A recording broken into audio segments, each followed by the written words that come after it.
मेरे मन में विचार आता था कि 2.5 साल पहले जिस कश्मीर से पथराव के समाचार आते थे, टेररिज्म के समाचार आते थे, हिंसा के समाचार आते थे, आज वही कश्मीर में वही कश्मीर का युवा, वही जम्मू का युवा विकास की बात कर रहा है, स्किल अपग्रेडेशन की बात कर रहा है, रोजगारी की बात कर रहा है, अपने पढ़ने के लिए जो वजीफा मिला है इसकी बात कर रहा है।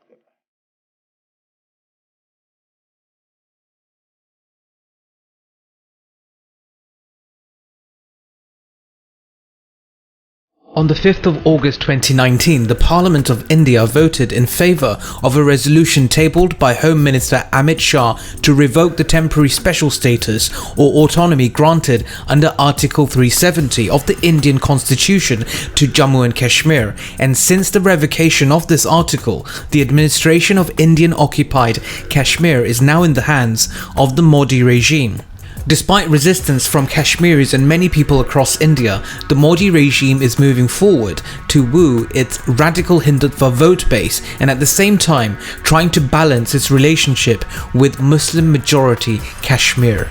Prime Minister Narendra Modi says Dubai has signed an agreement to build infrastructure in Jammu and Kashmir. The announcement comes at a time when there's renewed clashes sweeping the region. The signing of this deal by Dubai is the first investment agreement by any foreign country in a very sensitive area like Indian-occupied Kashmir. However, the agreement doesn't stipulate how much Dubai will invest in Kashmir, maybe due to all the risks involved in the deal, or it quite possibly be a fake deal to promote India's reputation on the global scale. After all, Narendra Modi has now become America's blue-eyed boy to take on China. Modi says under the agreement, Dubai will build industrial parks, IT towers, multi-story towers, logistics centres, a medical college and other infrastructure in Kashmir, including a special hospital. Some people think Dubai's investment in Kashmir could enable India to gain the support of other Muslim countries in the disputed region, as the United Arab Emirates does have influence over other Islamic countries as well.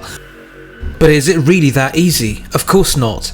All these promises made by the Modi regime when they revoked Kashmir's autonomous status are fading away and no investment can actually change the situation out there. Over the past several weeks, the bloodshed in Kashmir has heated up. The Modi regime has not been able to save local and non-local civilians despite strict surveillance through state-of-the-art technology. After the revocation of the article, Kashmiri Hindus known as Pandits have been encouraged to return to Kashmir, along with Modi inviting other non-Kashmiri residents to settle in Kashmir too. Firstly, how can Kashmiri Pandits return when they sold their properties through legal means? Narendra Modi regime is inciting Hindu Pandits to get their properties back. There's been eviction notices issued to Muslim families living in Kashmir. These Muslims have legally purchased their respective properties and the Modi regime is serving them notice and enticing Kashmiri Pandits to effectively squat in Muslim houses. What sort of justice is that, and what sort of government behaves like this? And let's talk religion.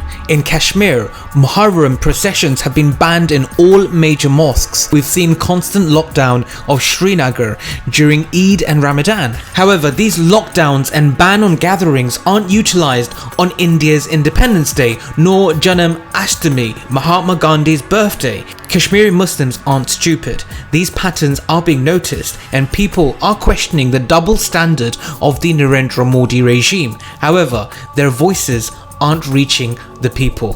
Constant searches, indiscriminate arrests, sieges and military operations have made life a living hell for the Kashmiris. I feel today's India is making the same mistakes as the past Soviet Union. Modi regime wants one culture and one religion for India, and that's not going to work. Governance can't be established without involvement of people, especially when a country like India has people of various religious persuasions and even culture and tradition. The dream of Dubai investing in Kashmir will most likely never materialize. Such a dream will turn into a nightmare, especially with Narendra Modi imprisoning political leaders, restricting public access to them, silencing journalists and constant incitement of Hindu-Muslim communalism.